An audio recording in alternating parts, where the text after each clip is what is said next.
Previously we studied identities, came from reflection and rotation. Now we are going to use these identities to simplify trigonometric expressions. Let's have a look at this example. We have an expression whose angles are given in terms of quadrantal angles. To do so, we need to use reflection and rotation identities. Let's have a look at the first trig function, sine 3 pi over 2 plus theta. The standard angle here is written using a vertical quadrantal angle, which is 3 pi over 2. So, the trig function, sine, is equal to its co-function, cosine theta, but what is the sign of sine in quadrant 4? The sign is negative in quadrant 4. So, sine 3 pi over 2 plus theta is equal to negative cosine theta. The second trig function here sec is given in terms of 2 pi.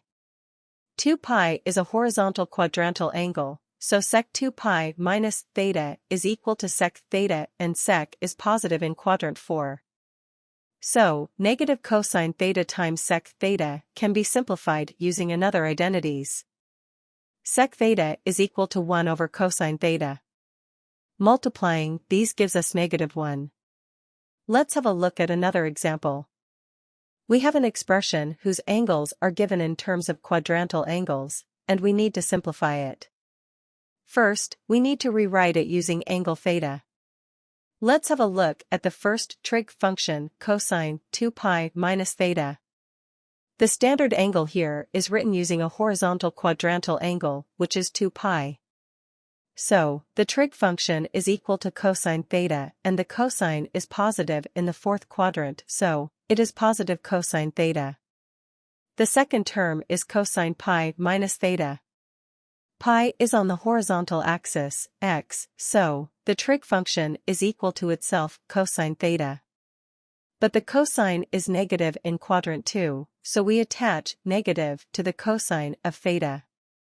The third trig function angle is given in terms of a vertical quadrantal angle, 3 pi over 2. So, it is equal to its cofunction. The sign of cosine is positive in quadrant 4, so it is positive sine theta. The fourth one is also given using a vertical angle, pi over 2.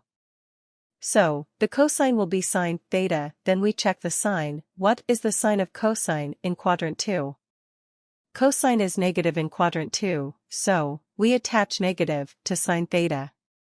Cosine theta times negative cosine theta is negative cosine squared theta. Notice that the power is for the trig function, not theta. Plus, the product of sine theta and negative sine theta is negative sine squared theta. Factoring out the negative sign, we get negative cosine squared plus sine squared. Sine squared plus cosine squared is the famous Pythagoras identity, which is equal to 1. So, the answer is negative 1. To sum up, to simplify a trigonometric function whose angle is given in terms of quadrantal angles, it is equal to the trig function if it is given in terms of pi or 2 pi, the horizontal angles. And it is equal to its cofunction if it is given in terms of pi over 2 and 3 pi over 2, the vertical angles. And in both cases, we attach the sign of the given function in the same quadrant of the given angle.